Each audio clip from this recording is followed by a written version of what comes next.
आत्मा वाला रेडियो कभी आपने सुना है? एक ऐसा रेडियो जो आत्माओं की आवाज सुनाता है। एक ऐसा रेडियो जो न भविष्य दिखाता है न अतीत, बल्कि सुनाता है अधूरी आत्माओं की पुकार। आज जो आप सुनने जा रहे हैं वो एक ऐसी कहानी है जो नील नाम के लड़के के साथ घटित हुई और जिसने पूरे गांव की नींदें छीन ली।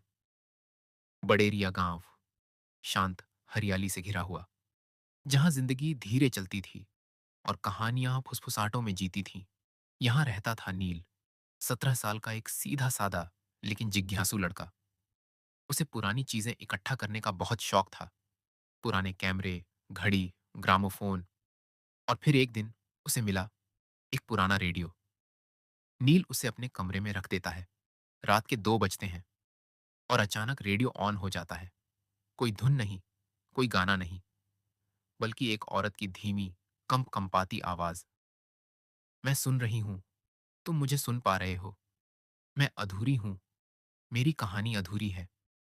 नील डरता नहीं, उल्टा उत्साहित होता है। वो अगले दिन रेडियो को दोबारा सुनता है और फिर अगली रात भी।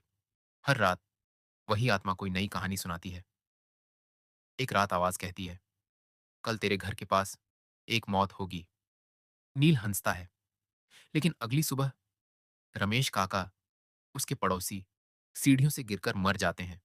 अब नील को समझ आता है, ये रेडियो मजाक नहीं। नील खोज शुरू करता है।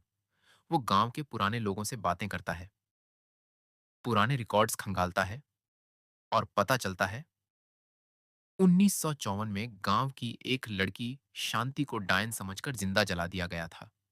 उसकी चीखें, उसका गुस्सा, उसका दर्द उसी रेडियो में कैद हो गया था। एक दिन आत्मा कहती है, मैं तुझसे जुड़ी हूं, तेरी नसों में मेरा खून है। नील दंग रह जाता है।